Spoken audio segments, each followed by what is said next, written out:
ओम सहनाववतु सहनौ भुनक्तु सह वीर्यं करवावहै तेजस्विनावधीतमस्तु मा विद्विषावहै। ओम शांति शांति शांति। ओम सदाशिवसमारंभां शंकराचार्यमध्यमाम् अस्मदाचार्यपर्यन्तां वन्दे गुरुपरम्परां। श्रुतिस्मृतिपुराणानाम् आलयं करुणालयं नमामि भगवत्पादं शङ्करं लोकशङ्करं। शङ्करं शङ्कराचार्यं केशवं बादरायणं सूत्रभाष्यकृतौ वन्दे भगवन्तौ पुनः पुनः। ईश्वरो गुरुरात्मेति मूर्तिभेदविभागिने व्योमवद्व्याप्तदेहाय दक्षिणामूर्तये नमः। समस्तजनकल्याणे निरतं करुणामयं नमामि चिन्मयं देवं सद्गुरुं ब्रह्मविद्वरम्। वासुदेवेन्द्रयोगीन्द्रं नत्वा ज्ञान साथ में गाएंगे। वासुदेवेन्द्रयोगीन्द्रं नत्वा ज्ञानप्रदं गुरुं मुमुक्षूणां हितार्थाय तत्त्वबोधोऽभिधीयते। हरिओम, सभी को प्रणाम। अनुबंध चतुष्टय क्या है, जल्दी बताओ। बुक में नहीं देखना।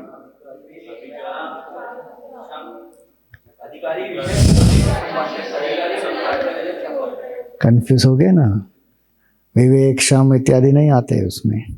अधिकारी, विषय, संबंध और प्रयोजन, प्रयोजन और संबंध, ये अनुबंध चतुष्टय। साधन चतुष्टय कौन से हैं? विवेक, वैराग्य, समाधि, षट्क संपत्ति और मुमुक्षुत्व। ये टोटल कितने क्वालिटीज हो गई? 8। साधन चतुष्टय कितने हो गए टोटल मिला के?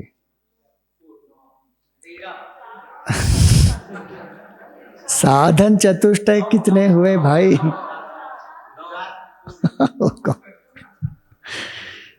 4 मुख्य है, उसको विस्तार से करेंगे तो 9। अरे कैसे 13 होंगे भाई? साधन चतुष्टय 13 कैसे होंगे? अरे मैंने अनुबंध बोला ही नहीं। अनुबंध किताब के बारे में है, साधन चतुष्टय अपने बारे में है। इसको मिक्स नहीं करना है।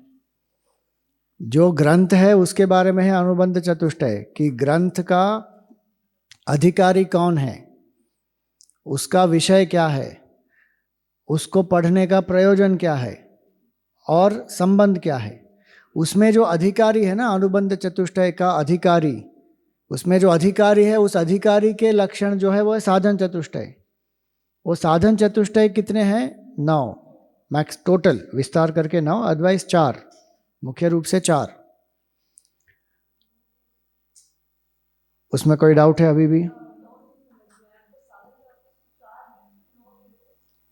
तीसरी जो है ना क्वालिटी, वो है षट्क संपत्ति। वो 6 क्वालिटीज हैं एक्चुअली, तो वो आएगा आगे, लेकिन अभी देख लेंगे उसको कि क्षमा, दमा। क्षमा का अर्थ होता है कंट्रोल ऑफ द माइंड, मन का निग्रह।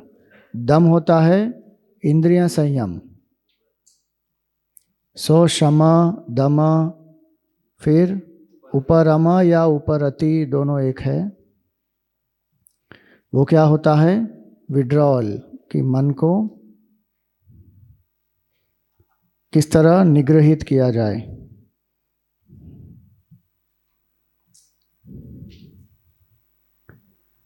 विड्रॉल ऑफ द माइंड, क्षमा, दमा, उपरमा। फिर तितिक्षा। तितिक्षा का अर्थ होता है फॉरबेरेंस या सहनशीलता, तितिक्षा। फिर श्रद्धा, वो है फेथ। और समाधान, समाधान का अर्थ होता है एब्जॉर्प्शन ऑफ द माइंड। या मन को स्थापित करना। तो ये क्या हो गए? 6 गुण हो गए। षटक संपत्ति। तो ये षटक संपत्ति है ना, इसीलिए ये 6 और फिर विवेक, वैराग्य और मुमुक्षुत्वम, ये टोटल मिलाकर कितने हुए? 9। इसमें एक 10वां भी जोड़ने की आवश्यकता है। वो विवेक चूड़ामणि में शंकराचार्य जी बताते हैं, भक्ति। और वो कहते हैं उसमें कि मोक्ष कारण सामग्र्याम भक्तिरेव गरीयसी, कि मोक्ष के सभी जो गुण चाहिए मोक्ष प्राप्ति के लिए, उसमें भक्ति सर्वश्रेष्ठ है। तो 10वां भी अगर जोड़ना चाहें तो भक्ति जोड़नी चाहिए इसमें, तो 10 लक्षण हो जाते हैं ये। अब इसमें हमने विवेक के बारे में देखा। ये जो है ये 6 विस्तार में आएंगे अभी। विवेक के बारे में हमने देखा कितने प्रकार के विवेक होते हैं? मूल रूप से 2। वो कौन से हैं? धर्म विवेक और ब्रह्म विवेक। आप किताब नहीं देखना, धर्म विवेक के 5 प्रकार बताओ। धर्म अधर्म, श्रेयस प्रेयस, साधन साध्य, सुख दुख, अंश और अंशी। 5 प्रकार के धर्म विवेक हो गए। 4 बजे की क्लास में मैं पॉइंट आउट करके पूछूंगा, आप बताओ, आप बताओ, आप बताओ, ठीक है? अभी तो ग्रुप में हम आंसर कर रहे हैं अच्छे से। कुछ लोग सिर्फ मुंह हिला रहे हैं, पपैया पाइनएप्पल, पपैया पाइनएप्पल बोल रहे हैं वो। ये हो गए 5 प्रकार के धर्म विवेक। ये धर्म विवेक की आवश्यकता क्यों है? तभी बुद्धि सूक्ष्म होगी ब्रह्म विवेक करने के लिए। अगर धर्म विवेक की क्षमता ही नहीं है तो उसका अर्थ क्या हुआ? कि मन में बहुत सारा तमोगुण और रजोगुण भरा हुआ है, देहात्म भाव बहुत है, इसीलिए व्यक्ति धर्म विवेक कर नहीं पा रहा है, उसके अनुकूल जी नहीं पा रहा है। धर्म विवेक करने का अर्थ क्या होता है? धर्म विवेक को अपने जीवन में कार्यान्वित करना। ऐसा नहीं है कि धर्म अधर्म क्या है मैं जानता हूं लेकिन कर नहीं पा रहा। नहीं नहीं, धर्म विवेक का अर्थ होता है धर्म अधर्म क्या है जानता हूं और धार्मिक रूप से मैं जीवन व्यतीत कर रहा हूं। साधन साध्य क्या है मैं जानता हूं और साधन को साधन के रूप में और साध्य को साध्य के रूप में मैं देखकर साधना के द्वारा साध्य को प्राप्त करना चाहता हूं। इसी तरह श्रेयस और प्रेयस में फर्क पता है और मैं श्रेय का मार्ग चुनता हूं। इसको कहते हैं धर्म विवेक से जीना। फिर हमने देखा ब्रह्म विवेक। ब्रह्म विवेक में पहला प्रकार का विवेक क्या है? नित्य अनित्य वस्तु विवेक। नित्य वस्तु है, इसका प्रमाण क्या है? तर्क से अगर हम देखें तो जो कुछ परिवर्तनशील है वो परिवर्तन रहित के आधार पर ही हो सकता है। Change can happen only because of a changeless substratum. उसके बिना परिवर्तन का अनुभव ही नहीं होगा, परिवर्तन हो ही नहीं पाएगा। और इसीलिए अगर दिखता नहीं है तो भी ये समझना चाहिए कि परिवर्तन रहित एक तत्व है और उसका अनुभव भी होता है, केवल हमको उसका आभास नहीं हो रहा बस। जैसे कल उन्होंने उदाहरण दिया था कि जागृत स्वप्न सुषुप्ति में जो चेतना है वो एक ही है, अवस्थाएं आती जाती रहती हैं। बाल्य अवस्था में, युवा अवस्था में, वृद्धावस्था में जो साक्षी है वो एक ही है। बाकी अवस्थाएं शरीर की बदलती हैं, मन में विचार बदलते हैं, भावनाएं बदलती हैं, लेकिन मैं दृष्टा हूं वो परिवर्तन रहित है। तो इसी तरह पूरे सृष्टि में भी एक परिवर्तन रहित सत्ता है जिसके आधार पर ये सब परिवर्तन हो रहे हैं, जिससे ये सृष्टि उत्पन्न होती है, जिसमें वो रहती है, जिसमें वापस विलीन हो जाती है। उसको कहते हैं परिवर्तन रहित नित्य तत्व। और ये नित्य और अनित्य का विवेक क्यों करना चाहिए? क्योंकि जो नित्य है वहीं से हमको परमानंद प्राप्त होगा, जो अनित्य है उससे परमानंद प्राप्त नहीं होगा। लेकिन अभी हम क्या कर रहे हैं? अनित्य से परमानंद की खोज कर रहे हैं और इसीलिए हमको दुख होता है, डिसल्यूशनमेंट होती है, कष्ट होता है। कठोपनिषद में कहा ध्रुवम अध्रुवेशु न इह प्रार्थयन्ते, कि जो ध्रुव है, जो नित्य है, जो हमको चाहिए परमानंद, वो जो यहाँ पर क्षण भंगुर है, नश्वर है, अध्रुव है, उससे प्राप्त नहीं हो पाएगा। तो ये हुआ नित्य अनित्य विवेक। इसी के बारे में अब यहाँ पर क्या कहा गया है, नित्यम वस्तु एकम ब्रह्म, कि वो नित्य वस्तु क्या है, केवल एक ब्रह्म है। अब इसमें थोड़ा सा और विस्तार करेंगे। विज्ञान के हिसाब से नित्य वस्तु क्या है,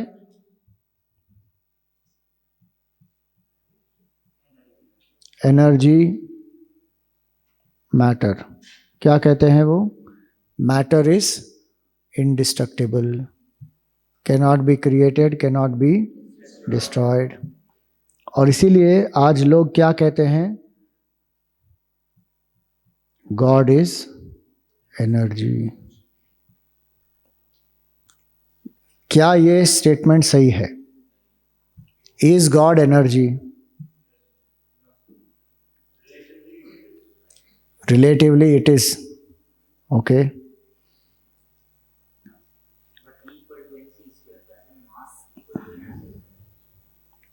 हाँ, तो E is equal to M C square, so mass equal to energy हुआ, तो फिर लॉजिक से क्या होगा, मास इक्वल टू एनर्जी,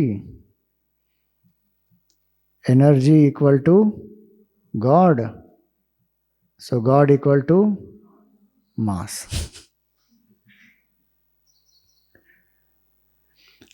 देखिए, इन्होंने कहा रिलेटिवली ट्रू, मतलब अद्वैत की दृष्टि से अगर हम देखें तो ये जो कुछ है वो ब्रह्म ही है। तो हमारे लिए तो ये सब कुछ पूजनीय है, ये सब कुछ ब्रह्म है, वो तो एक बात हो गई। लेकिन Brahma, is it energy, is God energy? हाँ, Higgs boson theory. Higgs boson का अर्थ क्या होता है, वो जो बोसॉन जो पार्टिकल है उसको लोग क्या कहते हैं, गॉड पार्टिकल। लेकिन वो ही सोचने की बात है कि गॉड क्या पार्टिकल है? नहीं है। क्यों? Why is God not energy? Simple दो तीन लॉजिक है उसके। एक, एनर्जी इज कन्वर्टेबल, यस और no? Potential to kinetic, kinetic to potential, वो सब चेंज होता है ना, एनर्जी कन्वर्टेबल है। मतलब क्या हुआ, परिवर्तन है ना उसमें। तो हम यहाँ क्या कह रहे हैं, नित्यम वस्तु एकम ब्रह्म, तद अन्यत सर्वम अनित्यम। जो परिवर्तन रहित है वो ब्रह्म है, उसके अलावा जो कुछ परिवर्तनशील है वो क्या है, अनित्य है। God can not be energy because energy is convertible, पहली बात। दूसरा, एनर्जी लॉस होता है कि नहीं होता? कन्वर्शन में एनर्जी लॉस भी होता है, तो मतलब गॉड का लॉस होगा। हाँ स्वामी जी, बराबर है। इसीलिए सतयुग का जो भगवान था ना, वो बहुत पावरफुल था। उसका एनर्जी लॉस होते होते होते ये कलयुग का भगवान जो है ना, बहुत उसका असर कम हो गया। इसीलिए जब हम मंत्र का जप कर रहे हैं तो प्रकट नहीं हो रहे हैं भगवान। ऐसे सब कुतर्क लगाते हैं लोग। How can God B energy Baba? Energy का लॉस होता है, गॉड इज नॉट एनर्जी। तीसरी चीज, एनर्जी नीड्स सम लोकस और नॉट? कोई लोकस चाहिए एनर्जी के लिए। अब कोई इलेक्ट्रिक एनर्जी है तो वो वायर से ही तो पास होगी। What is the locus of energy? अगर locus of energy is something which is changing, then that is a part of energy already. And locus of energy, if it is changeless, then that means God is different from energy. तो ऐसे simple logic है समझने के लिए. So we should never say कि God is energy. God is not energy. God is beyond matter and energy. God particle नहीं है. और आज तो लोग ये भी समझने लगे हैं क्वांटम फिजिक्स में, वो जो डबल स्लिट एक्सपेरिमेंट एक है ना, उसके द्वारा तो समझ में आ गया कि पार्टिकल भी जो है वो जड़ नहीं है. फिजिक्स और क्वांटम फिजिक्स में यही तो फर्क है। फिजिक्स क्या कहता है? Matter is the basis of whole creation. Quantum physics क्या कहता है? Matter is not the basis of whole creation, quantum consciousness is the basis of whole creation. Physics क्या कहता है कि ये जगत स्थूल है, ठोस है, मेरे बिना भी इसका अस्तित्व है। क्वांटम फिजिक्स क्या कहता है कि नहीं, without the observer there is no field, observed है ही नहीं, observer only projects the observed. वो वेदांत की दृष्टि में आ रहे हैं धीरे धीरे। तो जो डबल स्लिट एक्सपेरिमेंट किया उसमें क्या हुआ, पार्टिकल को पास करते हैं एक बोर्ड में जिसमें 2 होल्स होते हैं ना, बहुत सारे पार्टिकल्स पास करते हैं। तो वो जब पार्टिकल्स उस बोर्ड से पास होंगे तो यहाँ पर एक पैटर्न बनेगी। तो उन्होंने क्या देखा कि जब वो पार्टिकल्स पास होते हैं यहाँ पर एक पर्टिकुलर टाइप की पैटर्न बनती है। जब वो एक कैमरा लगा देते हैं वहाँ पर तो फिर इंटरफेरेंस पैटर्न आ जाती है वहाँ पर। और बार बार उन्होंने एक्सपेरिमेंट किया अलग अलग जगह पे, अलग अलग समय पे, लेकिन हर बार जब वो कैमरा लगा देते हैं वहाँ पर तो उनको आश्चर्य हुआ कि ये पार्टिकल को पता कैसे चल रहा है कि यहाँ पे उसको ऑब्जर्व किया जा रहा है। जैसे ही ऑब्जर्व किया जा रहा है वो पार्टिकल का बिहेवियर चेंज हो जाता है। ऐसे बहुत सारे अलग अलग एक्सपेरिमेंट्स हैं जिससे पता चलता है कि जो हम जड़ मानते हैं वो जड़ है ही नहीं एक्चुअली। तो वेदांत के दृष्टि में deeply if we go, everything is appearance of Brahman, एक ब्रह्म तत्व ही है, इन्फिनिट कॉन्शियसनेस अलोन इज। लेकिन जब हम इंद्रियों से देखते हैं तो फिर ये जड़ और चेतन का विवेक करना पड़ता है कि ये जड़ है और एक चेतना जो है वो अलग है। पार्टिकल जो है वो जड़ है और कॉन्शियसनेस जो है वो चेतन है। तो नेवर से दिस कि God is energy, God is particle, क्योंकि जो एनर्जी है, जो पार्टिकल है वो नश्वर है, कन्वर्टेबल है, शाश्वत नहीं है। और ब्रह्म क्या है? नित्य है। सो यहां पर क्या कहा? नित्यम वस्तु एकम ब्रह्म। और आखिरी चीज एनर्जी, जो अभी हमने बात की उसकी, एनर्जी इज इनर्ट, जड़ है, स्वयं में वो जड़ है। Consciousness is infinite and sentient, energy is inert and finite. तो God can never be energy. और इसलिए फिर जब लोग कहते हैं कि शिव जी की एनर्जी अलग है, विष्णु की एनर्जी अलग है, शक्ति की एनर्जी अलग है, ऐसा नहीं है। ब्रह्म तत्व एक ही है। मंत्रों के द्वारा जो वाइब्रेशंस होती है वो साउंड वाइब्रेशंस वो अलग हो सकती हैं और उसके कारण कई मंदिरों में आपको अलग अलग एनर्जी का अनुभव हो सकता है, क्योंकि वहाँ पर जो मंत्र का उच्चार किया जाता है तो मंत्र भी सात्विक, राजसिक, तामसिक इत्यादि होते हैं। वहाँ पर कितनी सगुण उपासना होती है, मतलब कितनी सकाम उपासना होती है, कितनी निष्काम होती है, वो बहुत सारे उसके आधार हैं जिसके आधार पर एनर्जी में परिवर्तन होता है। उसका अर्थ ये नहीं है कि गॉड की एनर्जी अलग है। ईश्वर की एनर्जी एक ही है। ईश्वर ही प्रकृति के रूप में प्रकट हो रहे हैं और प्रकृति से परे भी ईश्वर है। So God is appearing as the world and God is beyond the creation also. इसलिए गॉड इज चेंजलेस। यहां पर इसलिए कहा नित्यम वस्तु एकम ब्रह्म। और वो एक नित्य वस्तु क्या है फिर? वो है सत्य। इसके बारे में आगे हम देखेंगे। वो नित्य वस्तु का स्वरूप क्या है? उसका स्वरूप है सत्य, चित, आनंद, existence, consciousness and bliss, awareness या कॉन्शियसनेस, जो भी आप कहें।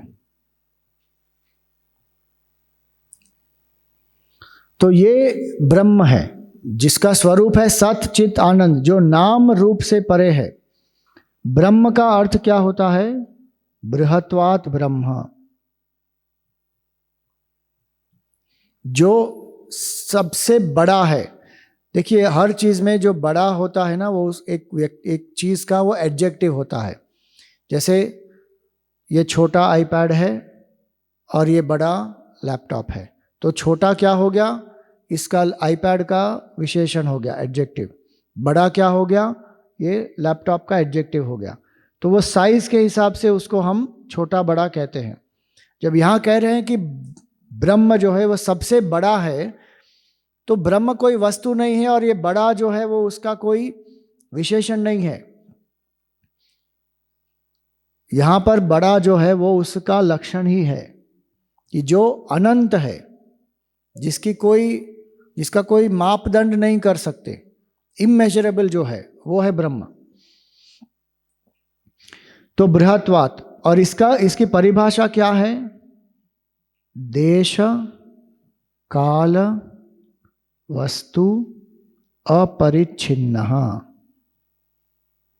जो देश काल और वस्तु से सीमित नहीं है। देश काल वस्तु अपरिच्छिन्न।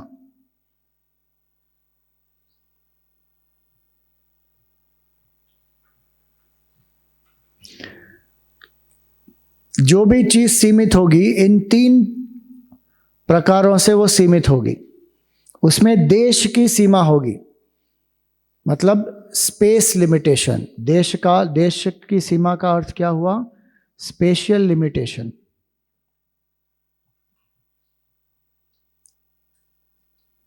मतलब जैसे ये पेन है, ये कितनी जगह ऑक्यूपाई किए हुए, यहां से लेकर यहां तक इतनी ही है। ये लैपटॉप कितना है, इतना है। हमारा शरीर कितना है, सर से लेकर पैर तक। ये देश से सीमित हो गई वस्तु।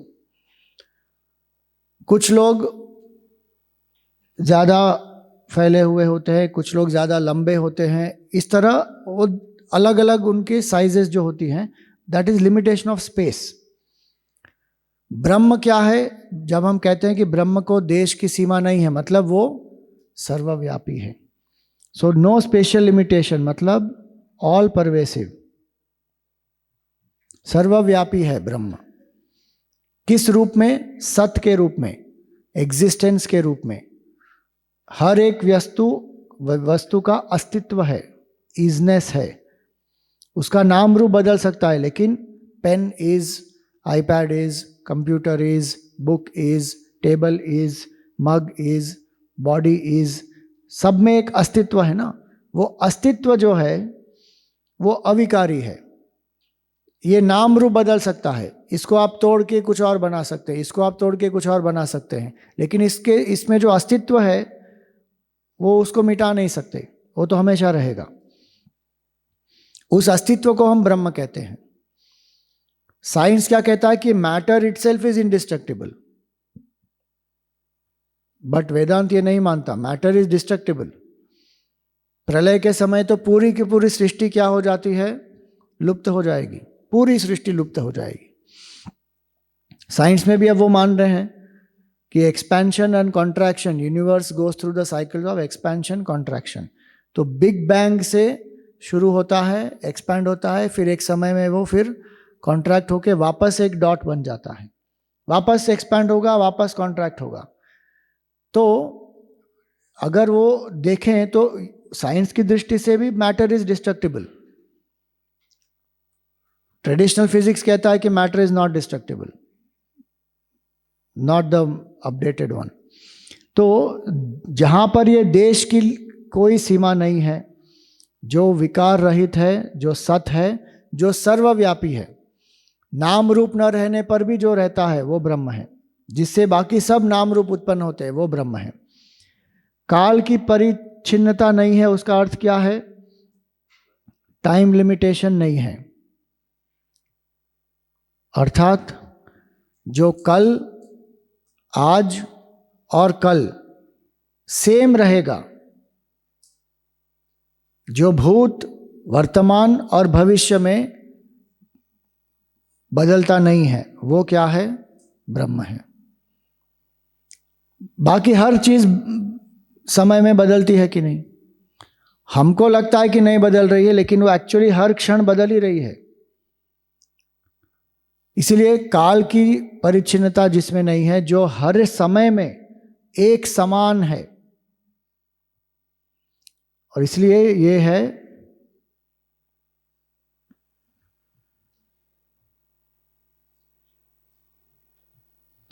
सर्वज्ञ और अविकारी। ब्रह्म सर्वज्ञ है। भूत भविष्य वर्तमान में जो कुछ हो रहा है सब कुछ ब्रह्म को ज्ञान है, त्रिकाल का ज्ञान। और वस्तु की परिच्छिन्नता नहीं है, ऑब्जेक्ट लिमिटेशन नहीं है। उसका अर्थ क्या हुआ? आप इसके पहले नो लिखना, ठीक है? नो नहीं लिखोगे तो कंफ्यूजन हो जाएगी। बोलेंगे कि स्वामी जी ने क्या सिखाया? ब्रह्म में देश की परिच्छिन्नता है, स्पेशल लिमिटेशन है, टाइम लिमिटेशन है और ऑब्जेक्ट लिमिटेशन है। नो लिखना भाई, भूलना नहीं। No special limitation, no time limitation, no object limitation. मतलब हर एक व्यक्ति की जो उसका जो गुण होता है, उसकी जो प्रॉपर्टीज होती है, वो दूसरे विषयों से, व्यक्तियों से अलग होती है। माइक की प्रॉपर्टी, पेन की प्रॉपर्टी, ग्लास की प्रॉपर्टी एक दूसरे से अलग है, लेकिन इसमें एक चीज कॉमन क्या है जो विकार रहित है? वो है उसकी सत्ता, इजनेस। उसमें कोई परिवर्तन नहीं होता। सत्ता ये भी है, ये भी है और ये भी है। इट इज, इट एग्जिस्ट्स, उसमें परिवर्तन नहीं होता, वो कॉमन है। बाकी पंचमहाभूतों से बना है अगर वो भी कहेंगे कोई, वो भी कॉमन नहीं है। क्यों? क्योंकि पंचमहाभूत का कॉम्बिनेशन इसमें अलग है, इसमें अलग है, इसमें अलग है। तो सेम क्या होगा? केवल सत्ता, एग्जिस्टेंस, बस। तो जहां पर ये है, इसको कहते हैं सर्वशक्तिमान। जहां पर कोई लिमिटेशन नहीं है वस्तु की, तो वह सर्वशक्तिमान। सो सर्वज्ञ, सर्वव्यापी, सर्वशक्तिमान है।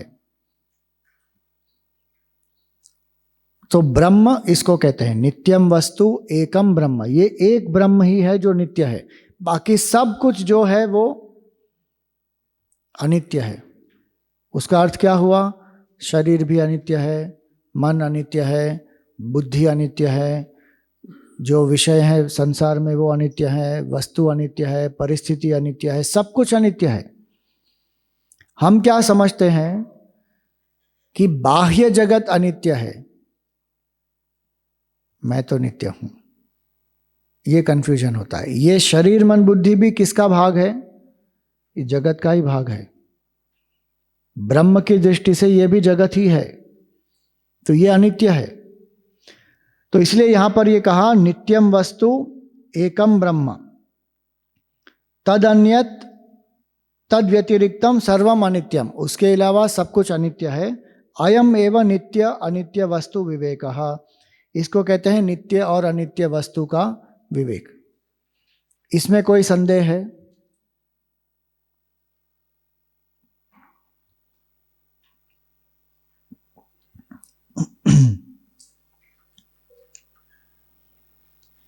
अब ये जो विवेक है, ये किस तरह किया जा सकता है? विवेक कैसे करना चाहिए? विवेक के साधन क्या है? तो वो हम देखते हैं। आपको कोई प्रश्न है?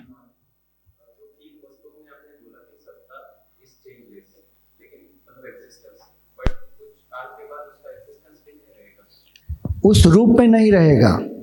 हम रूप के सत्ता की बात नहीं कर रहे हैं, हम सत्ता की बात कर रहे हैं जिसके कारण वो वस्तु है। अब जैसे ये है, इसको आप नाश कर देंगे तो इस रूप में ये नहीं रहेगा, लेकिन ये मैटर रहेगा, उसका एक अस्तित्व है। There is matter and there is existence, दो अलग चीजें हैं। जो मैटर है वो इस रूप में अभी है। अब जैसे सिंपलर उदाहरण अगर हम दें तो जो एक मिट्टी का घड़ा है, तो मिट्टी का घड़ा अभी घड़े के रूप में है। अब उस घड़े को आपने तोड़ दिया, अब क्या रह जाएगा? मिट्टी। अब उस मिट्टी से आपने एक ग्लास बना दिया, तो अब घड़ा नहीं है लेकिन ग्लास है। अब उस ग्लास को तोड़ दिया, ग्लास से आपने क्या बना दिया, एक फ्लावर वास बना दिया। तो अब फ्लावर वास नहीं है, अभी घड़ा वो ग्लास नहीं है, फ्लावर वास है। तो इसमें दो चीजें क्या है कॉमन, एक है मिट्टी और एक है उसका अस्तित्व।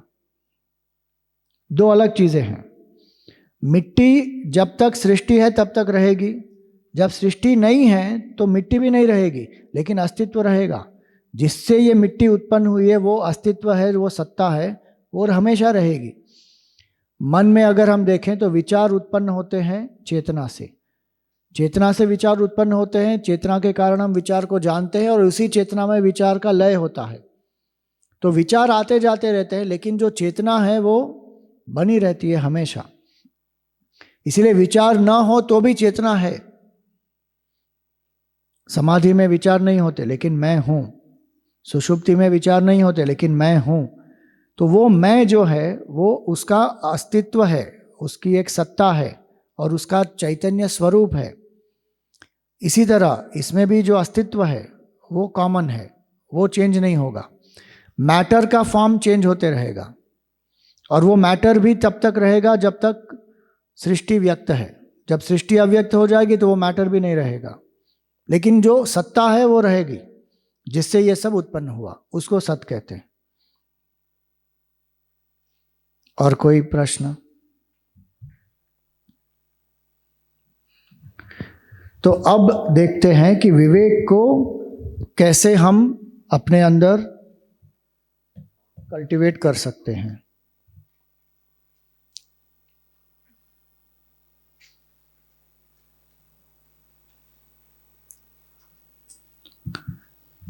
दिख रहा है ना? सबसे पहला उसका जो माध्यम है वो है सत्संग। कल हमने उसके बारे में चर्चा की थी। बिनु सत्संग विवेक न होई, राम कृपा बिनु सुलभ न सोई। जितना सत्संग बार बार करेंगे, और सत्संग करने का अर्थ क्या होता है, केवल सुनना नहीं होता। कई लोग जाते हैं सत्संग में, किसके लिए? स्वामी जी कान पवित्र करने के लिए हम गए। अरे कान पवित्र करने के लिए केवल नहीं होता, मन को पवित्र करने के लिए जाना होता है सत्संग में। एक व्यक्ति गया, सत्संग पूरा सुन के आया, और उसकी पत्नी ने उसके कहा, उससे पूछा कि भाई कौन से विषय पर सत्संग हुआ? उसने कहा वक्ता ने तो विषय बताया ही नहीं। मतलब सोच लो उसने क्या श्रवण किया। पूरा सत्संग हो गया और उसको पता ही नहीं कि वक्ता ने क्या बोला। क्यों? क्योंकि उसने विषय स्पेसिफाई नहीं किया कि ये विषय पर मैं बोल रहा हूं। मतलब उसने ठीक से श्रवण ही नहीं किया। सत्संग का अर्थ क्या होता है कि जब हम सुनते हैं उसके बारे में हम विचार करते हैं, एक्टिवली सुनते हैं। पैसिवली तो शब्द पढ़ते हैं कान पर, और क्रॉस वेंटिलेशन होता है, यहां से जाता है यहां से निकल जाता है, खत्म, अंदर कुछ नहीं गया। लेकिन जो व्यक्ति सत्संग करता है वो सुनता है, सोचता है उसके बारे में, और जो ज्ञान प्राप्त हुआ, अगर मुझ में उसका कोई विरोध ज्ञान है, विपरीत ज्ञान है, तो उसको धीरे धीरे मैं परिवर्तित कर दूंगा। उसको कहते हैं सत्संग। जो मेरी गलत धारणाएं हैं उसको मैं त्याग दूंगा नए ज्ञान की प्रकाश में। तो सत्संग बहुत आवश्यक है। और सत्संग कब प्राप्त होता है? जब हम में पुण्य कर्म होता है, तब सत्संग प्राप्त होता है। भगवान की कृपा से भी प्राप्त होता है, लेकिन भगवान की कृपा को पचाने की क्षमता कब होती है? जब मन में पुण्य का उदय होता है। पुण्य कब प्राप्त होता है? जब हमने सेवा की होती है, जब हमने अपना कर्तव्य किया होता है, जब हमने लोगों को निस्वार्थ भाव से, जीवों को कोई मदद की है, सेवा की है, दान पुण्य किया है इत्यादि, तब पुण्य प्राप्त होता है। पहला माध्यम विवेक का है सत्संग। दूसरा है जो हमने सुना है उस पर मनन करना। जितना मनन ज्यादा करेंगे उतना विवेक शक्ति हमारी बढ़ेगी।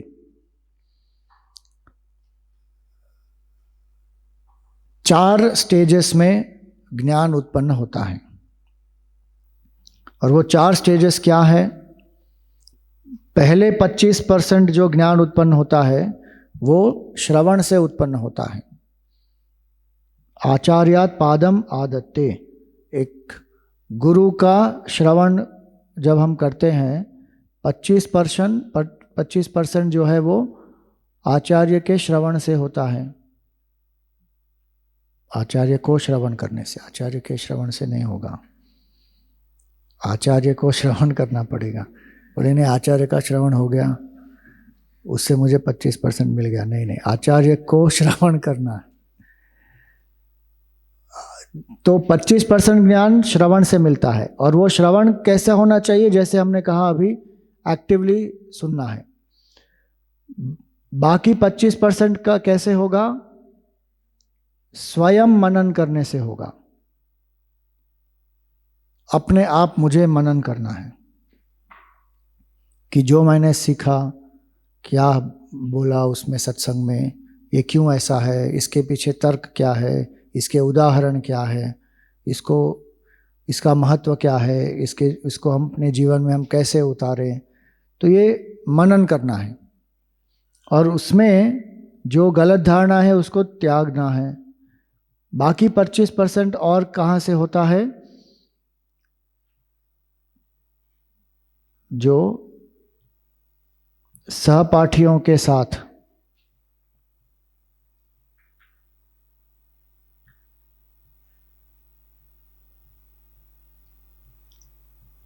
चर्चा से होता है। जो ग्रुप डिस्कशन करते हैं ना, जो हमारे सहपाठी है उनके साथ ग्रुप डिस्कशन से अलग अलग व्यू पॉइंट्स हमको समझ में आते हैं। उनके कोई संदेह हो सकते हैं तो उससे हमारे अंदर का संदेह भी अगर कभी कभी होता है, हमको पता नहीं होता, तो फिर उसमें क्लैरिटी प्राप्त होती है ग्रुप डिस्कशन से। और आखिरी 25% कैसे होगा? समय से। जब ये 3 करेंगे तो समय से होगा, क्योंकि अनुभव चाहिए उसके लिए और अभ्यास चाहिए। समय का अर्थ क्या हुआ? अनुभव और अभ्यास। समय का अर्थ केवल ये नहीं होता कि चलो टाइम में आ जाएगा अपने आप, अपने आप नहीं आएगा, अनुभव करना पड़ेगा। और अनुभव किसके आधार पर? अभ्यास के आधार पर। जो मैंने सुना है, जिस पर मनन किया है, जिस पर चर्चा की है, अपने विचारों को परिवर्तित किया, उसको जीवन में अपनाया, तो मेरा अनुभव क्या हुआ, तब ज्ञान पूर्ण होगा। तो ज्ञान इस प्रकार प्राप्त होता है। इसलिए विवेक जब यहाँ पर कहा तो 25% श्रवण से मिलेगा, बाकी कैसे मिलेगा? मनन से, रिफ्लेक्शन। ये मनन इन 2 भागों में होता है, स्वयं और फिर सहपाठियों के साथ। तीसरा उपाय क्या है सत्संग का, विवेक का? कि सत्व गुण को बढ़ाना चाहिए। जितना मन में सत्व गुण बढ़ेगा उतना विवेक करने की क्षमता भी बढ़ेगी। अगर हमारे मन में रजोगुण और तमोगुण बढ़ाते रहेंगे हम, तो ये सूक्ष्म विवेक हम नहीं कर पाएंगे। और इसलिए विवेक करने के लिए जो धर्म विवेक है वो आवश्यक है। ब्रह्म विवेक करने के लिए धर्म विवेक की बहुत आवश्यकता है। तो सत्व गुण को बढ़ाएं। सत्व गुण को बढ़ाने के लिए क्या करना चाहिए? 10 चीज़ों को अगर आपने सात्विक बना दिया तो आपके जीवन में सत्वगुण बढ़ जाएगा। ये एक भागवत में श्लोक आता है, बहुत सुंदर है, हंस गीता में। उसमें ये 10 चीज़ें बताई गई है। आगम अपप्रजा देश काल कर्म च जन्म च ध्यानम मंत्रोथ संस्कार दशैते गुण हेतवः। ये 10 चीज़ें जो हैं वो सत्वगुण को पुष्ट करेंगी। वो क्या है? पहली चीज़ है आगम। आगम का एक अर्थ होता है शास्त्र, लेकिन आगम का दूसरा अर्थ क्या होता है? जो हम पढ़ते हैं।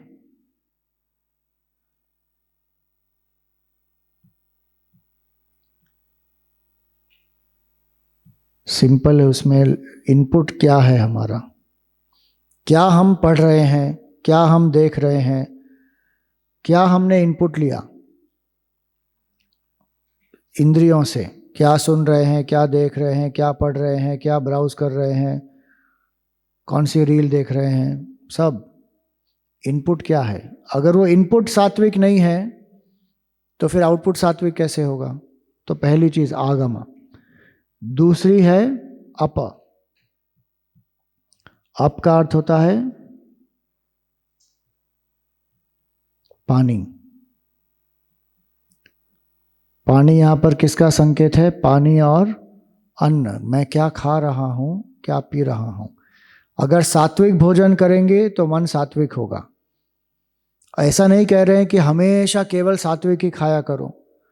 अब युवक हैं तो कुछ ना कुछ राजसिक तो खाना होगा, कभी ना कभी इच्छा तो होगी, लेकिन 80% सात्विक हो, 20% थोड़ा राजसिक हो सकता है।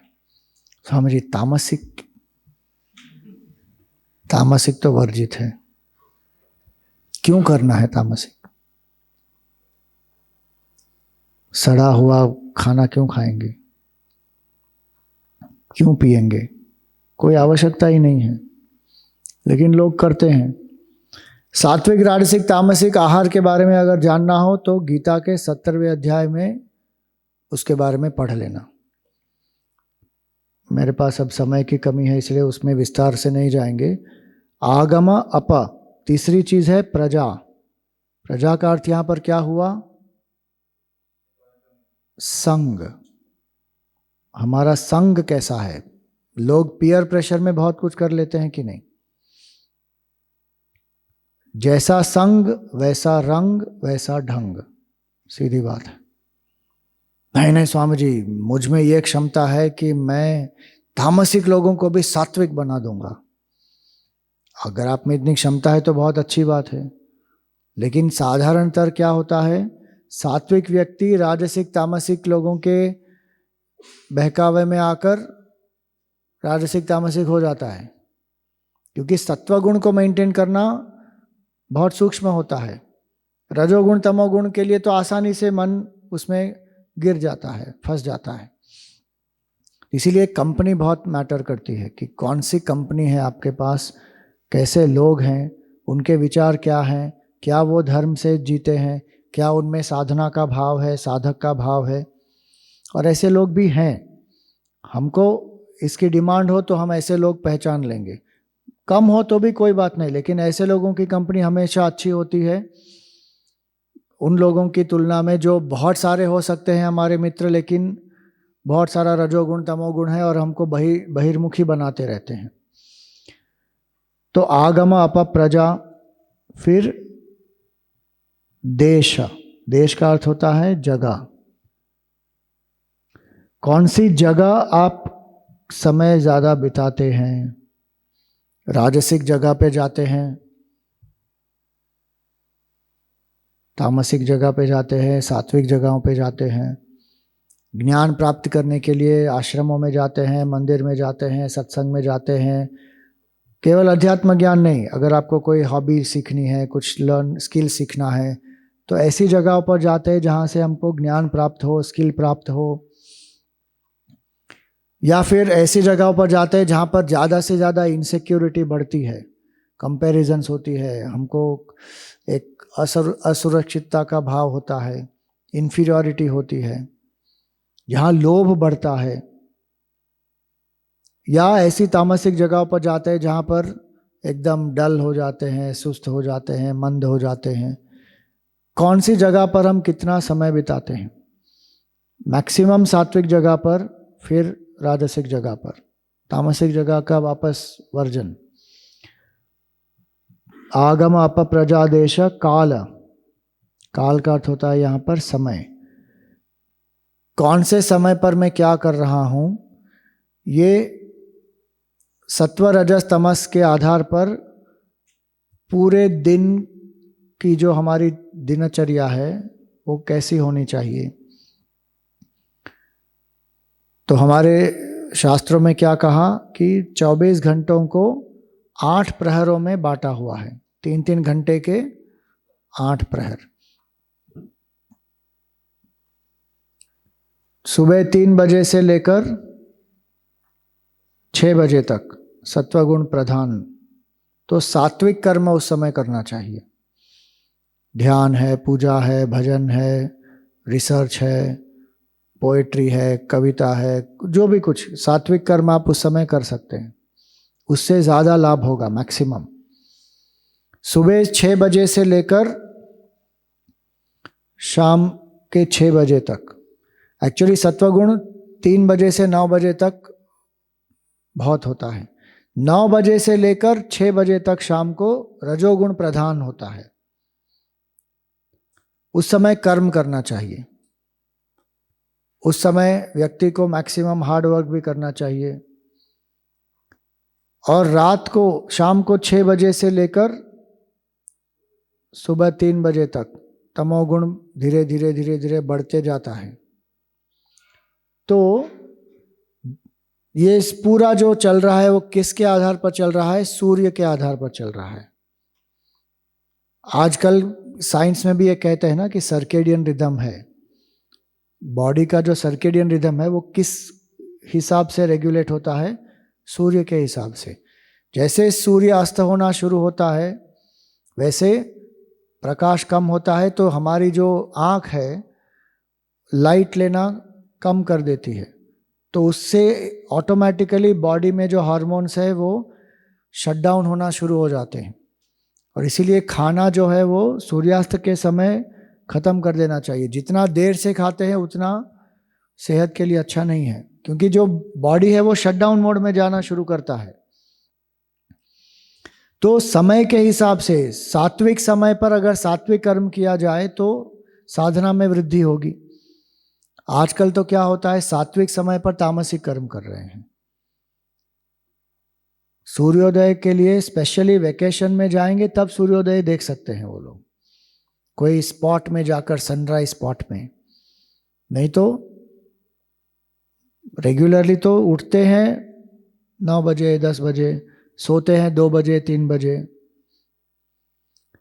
तो दे सर्केडियन रिदम पूरी खराब हो जाएगी। सो समय, जिस समय रजोगुण ज़्यादा है वातावरण में तो उस समय कर्म करना चाहिए, और जिस समय तमोगुण है उस समय सोना चाहिए। अब हम क्या कर रहे हैं, तमोगुण जहाँ है वहाँ पर रजोगुण कर रहे हैं, रजोगुण जहाँ पर है वहाँ पर तमोगुण आ रहा है, और सत्वगुण जहाँ पर है वहाँ पर तमोगुण आ रहा है, तो क्या होगा फिर? सो काल।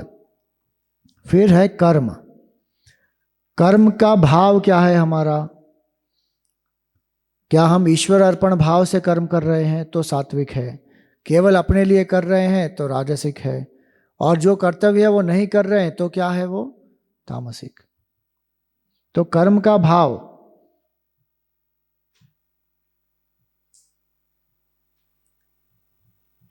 फिर होता है जन्म।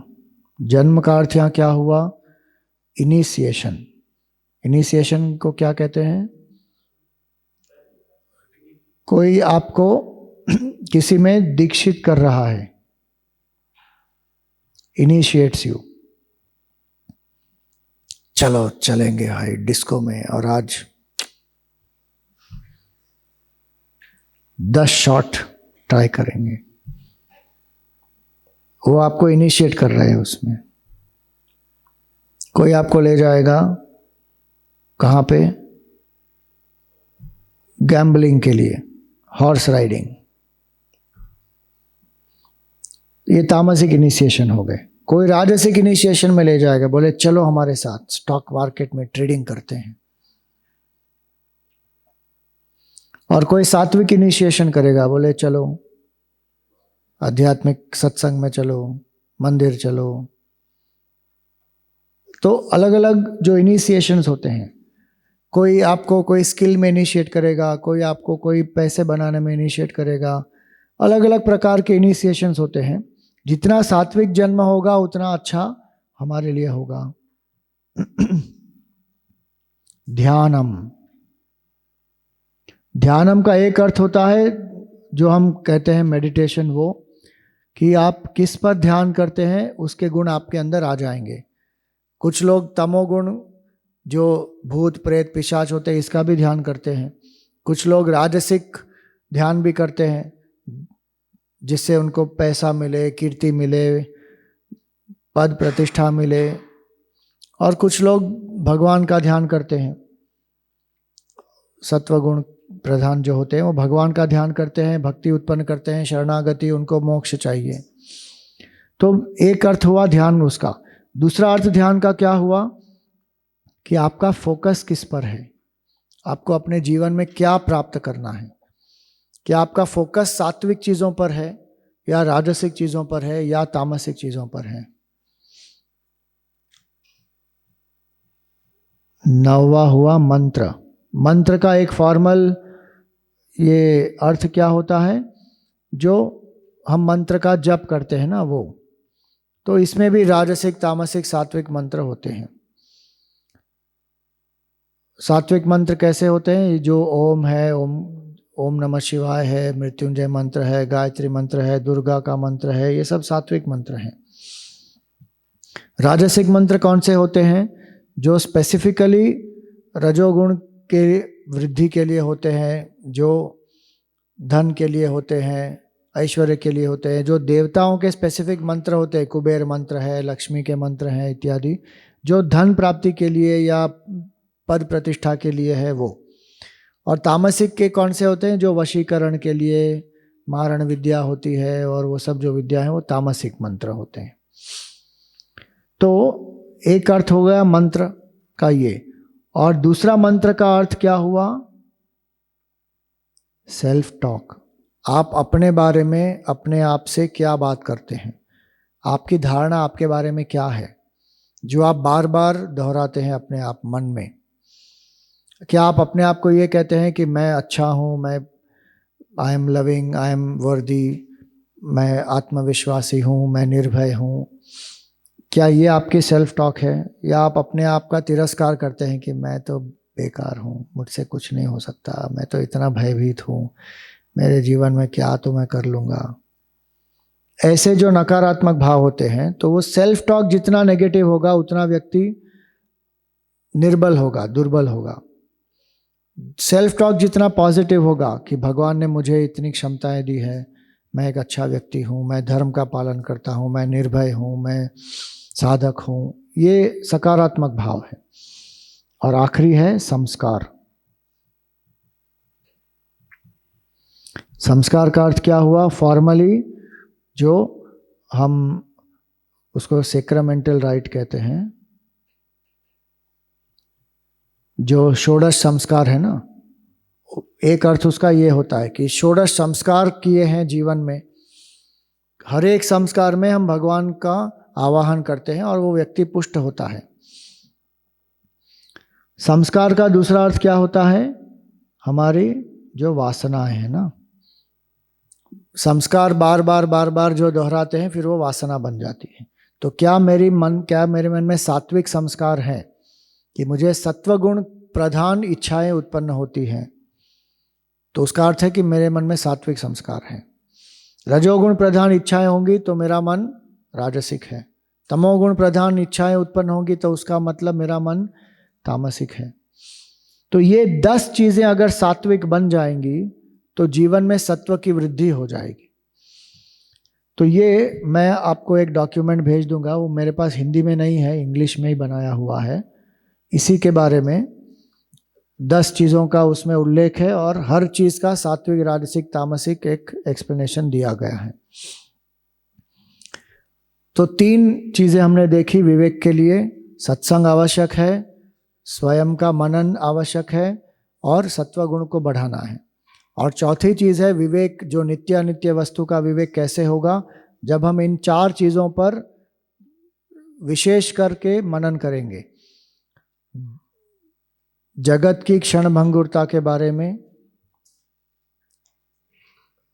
मृत्यु के बारे में कि एक ना एक दिन इस शरीर का त्याग तो करना ही है, संतों के बारे में कि वो भी हमारे जैसे एक मनुष्य ही थे लेकिन उन्होंने कितना उत्कृष्ट अपना जीवन बनाया, और कैसे उन्होंने अपना जीवन उत्कृष्ट बनाया, जो नित्य वस्तु है ब्रह्म भगवान, उनका चिंतन करके। आप देखिए गौतम बुद्ध, सिद्धार्थ से वो गौतम बुद्ध कैसे बने, उन्होंने भी देखा ना, एक वृद्ध व्यक्ति देखा, एक रोगी व्यक्ति देखा, एक मृत व्यक्ति देखा, हम भी देखते हैं, लेकिन उन्होंने उस पर चिंतन किया। बोला कि अगर यही जीवन का सार है तो फिर हम क्या कर रहे हैं, वो क्यों कर रहे हैं, उसका प्रयोजन क्या है। तब उनके मन में, आपको ये 3 चीजें तो पता है कि उन्होंने इन 3 चीजों को देखा, लेकिन उन्होंने एक और भी देखा था। इसके बाद वो एक सन्यासी को मिलने गए थे, क्योंकि उनके जो सारथी थे जो चन्ना ने उनको बताया कि ये, उन्होंने केवल ये संकेत नहीं किया कि ये वृद्ध व्यक्ति है, उन्होंने क्या कहा, ये वृद्ध व्यक्ति है और एक दिन आप भी वृद्ध हो जाएंगे। ये रोगी व्यक्ति है और एक दिन आपको भी रोग होगा। ये मृत व्यक्ति है, एक दिन आपकी भी मृत्यु होगी। आप देखिए, वो उनका विवाह हो गया है, उनको एक पुत्र भी है, लेकिन तब तक उनको ये 3 चीजें पता नहीं थी कि ये वृद्धावस्था क्या होती है, रोग क्या होता है, मृत्यु क्या होती है। पहली बार जब वो अपने किले से बाहर गए तब उन्होंने ये अनुभव किया। फिर जब वो आगे गए तो एक सन्यासी बैठे थे जिन्होंने मुंडन किया था, उनको वो कौन है वो भी नहीं पता था। चन्ना ने उनको कहा कि ये सन्यासी है, तो उन्होंने पूछा कि इनके बाल क्यों नहीं है, तो चन्ना ने कहा आप उनसे ही जाकर पूछो। वो जो सत्संग हुआ उनका, उस सत्संग में उनको समझ में आ गया कि हमारे अज्ञान के कारण इच्छाएं उत्पन्न होती हैं और ये दुख का मूल कारण है, अज्ञान और इच्छाएं। उस सत्संग पर उन्होंने मनन किया और उस मनन के बाद उनको क्या हुआ, विवेक जो किया उन्होंने, उस विवेक के कारण वैराग्य उत्पन्न हुआ और उन्होंने परिवार का भी त्याग किया और धीरे धीरे तपस्या करके वो गौतम बुद्ध बन गए। तो विवेक जितना हम करेंगे, क्षणभंगुरता जितना हम अनुभव करेंगे जीवन में, उतना मन में फिर वैराग्य का भाव उत्पन्न होगा। ये भाव होगा कि नश्वर सब चीजें हैं तो शाश्वत क्या है, मुझे वो शाश्वत प्राप्त करना है। क्योंकि हमारी चाह शाश्वत के लिए ही है। हम सब कुछ शाश्वत चाहते हैं कि नहीं चाहते? परमानेंट हेल्थ चाहिए कि नहीं? परमानेंट वेल्थ चाहिए, परमानेंट हाउस चाहिए, परमानेंट लव चाहिए, ये सब परमानेंट चाहिए ना। लेकिन क्या ये सब परमानेंट हो पाएंगे? नहीं हो पाएगा। एक्चुअली हमको चाहिए नित्यत्व, हमको चाहिए परमानेंसी, लेकिन कहाँ ढूंढ रहे हैं? नश्वर चीजों में। इसलिए इसको नित्य अनित्य वस्तु विवेक कहा कि जो नित्य वस्तु है वो केवल ब्रह्म है, वो अनित्य चीजों से प्राप्त नहीं होगी। तो ये पहला क्वालिफिकेशन हुआ विवेक। ओम पूर्णमदः पूर्णमिदं पूर्णात् पूर्णमुदच्यते पूर्णस्य पूर्णमादाय पूर्णमेवावशिष्यते। ओम शांति शांति शांति। हरि ओम श्री गुरुभ्यो नमः। हरि ओम।